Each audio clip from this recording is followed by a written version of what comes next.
Hello, welcome to the channel. Today we're just going to be going over one of my fundamental indicators that I use for trading. It's a big part of my day-to-day routine, just looking at analysis, and most of my setups involve the BBWP. It's a very important part of my trading. So the BBWP is the Bollinger Bands Width Percentile. So it basically puts into a percentile the width of the Bollinger Bands. You know, the Bollinger Bands is one of the most fundamental indicators out there. It's used widely across, probably one of the most, I'd probably say the majority of traders would know it's one of like the earliest indicators that you can learn out in your trading career. So the Bollinger Bands is this. It's basically like just two line. It has a mean line, and then it has, I believe, two standard deviations. And this represents volatility. So volatility is, like the rate of change of an asset. So high volatile asset would be like Bitcoin, like right here. In a course of a month, we got about 50% move. Low volatile asset would be like, I don't know, say QQQ, maybe SPY.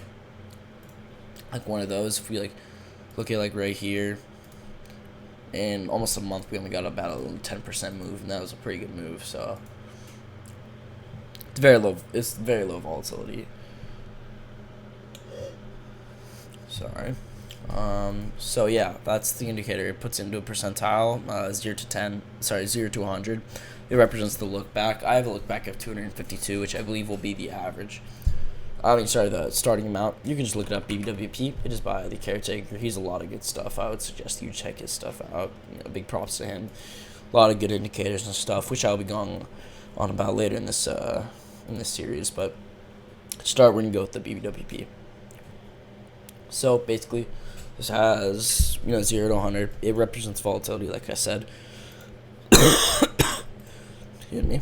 So if we then go to the notes that I have, we have a BBWP of 95% or above means the current width of the Bollinger Bands is greater than 95% of the look back period. So when we have these extremely high, you can see right here, it's extremely huge, the width of it between these two standard deviations of it. That's when we get these high volatility reads. When it's extremely thin like that, we get these low volatility reads. So that's what it's measuring in the actual Bollinger Bands. That's important. Why? Because it's a volatility indicator, which is one of the four fundamental indicators that you should include in your trading or in your analysis and whatnot. So when we get these low volatility sections in price action, so if we then reference the notes, when the BBWP excuse me, hits below 10%, especially when it hits 0%, it means the volatility has reached a minimum, and there could be a violent range breakout in a trending move. Further confirmation comes on BBWP regards to them, whatever. So basically, when we get these low volatility periods, volatility is then contracting. Completely wrong version. It then needs to expand. When we get these periods of low volatility, it has to expand. You can't just have zero volatility on an asset forever. It would then be nothing. It would basically be a straight currency at that point, a stable currency. So when we get these expansion periods, obviously extreme volatile moves happen. We can then reference, some type of momentum index. You take a stochastic, whatever you use in your trading. I personally use the advanced stochastic. It's a paid indicator, but could use the ultimate RSI. This is a free indicator just to look at RSI divergence. Like a good example of this be we had low volatilities reads back in here early April. I would constitute low volatilities like below 15 to 10%. It just kind of depends on your chart. I would say 20% is a little much, but if you look at for this one, I believe I used 10%. Right here we had extreme low volatility readings like 7.54 right there on that closure right there. I've been cross-referenced the RSI divergence. We had bullish RSI divergence. So on that time, I did end up actually buying, and then I sold up here. I believe it was at a free 10% move because we wait for those volatile moves. Because you see, we get this really, nothing's really happening in Bitcoin. And then once that breakout happens, you can find the direction of that breakout by using a momentum or some type of confirmation indicator for that. You could always cross-reference, stochastic momentum for this. It was pivoted to the upside, so that would have been perfect as well. You can do these on any time frames, by the way. Another way of using the BBWP is when you say when the BBWP gets above 90%, especially when it hits 100%, it means that volatility has reached a maximum and the macro high or low is about to be set. Further confirmation comes when BBWP crosses below the MA. So I would say this is kind of an inaccurate representation of like the high volatility and like just that type of like play, the type of volatility play that you do off of this. Obviously, it's kind of inaccurate because it's not like a macro high or low is being set, but it's just temporary, so temporary low or high. So like for this example, we got high volatility readings right here. Let's mark it off with a vertical bar. I would say when the moving average levels out, so like I would say like right there. So when we start to get these, you see we got this huge move, and that move isn't going to be continued until volatility then gets a reset down to these low zones. So you can see we didn't go much down as like significantly as we were before. We just kind of started consolidating. Of course, it was consolidating to the downwards, but we were still just consolidating. As soon as we got that volatility reset and we started to get those low reads, then we got another big push to the downside. So that's how you can use that. That's called a mean reversion play. So it's just a reversion to the mean. So when we get these huge, trending moves, price action ends up overextending past the mean. So mean you could use as a moving average, some type of like thing to represent like the average price of an asset.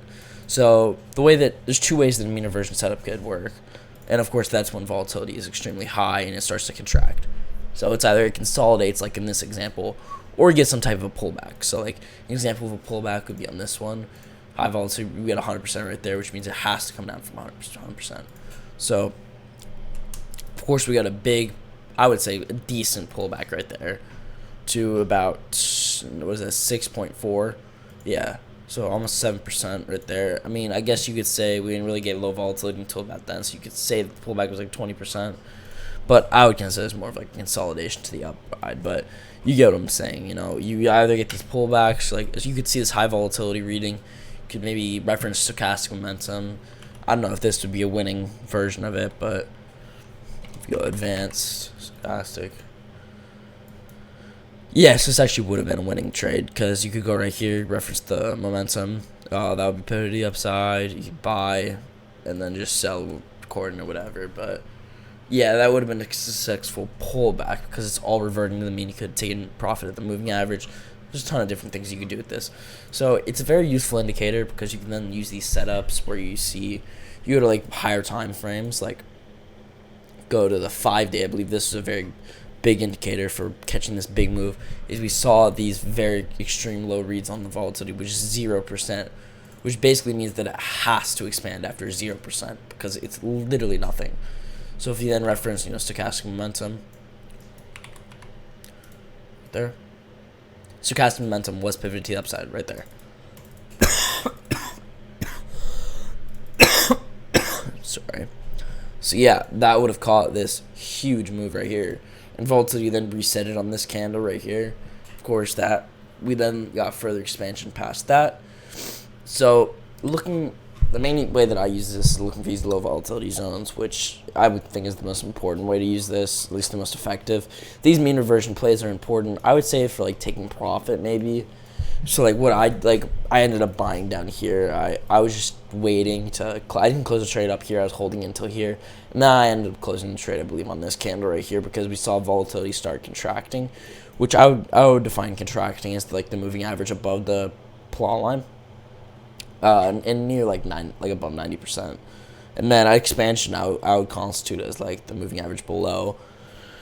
So just pay attention to this completely free indicator. Use it as you please. Very effective by the caretaker himself. Paying attention to volatility contractions, expansions, and yeah, that's about it. Extremely useful indicator. I'll keep you informed about this series. I'll probably be doing a lot more videos like this, just releasing my indicators, how I use them effectively in my trading style and my predictions. Just going over what happened a couple days ago. A lot of my predictions have been right, and I have been using the BBWP to create those predictions. So it's a highly used indicator by me. Great win rate from my experience, so I highly recommend it. Thank you.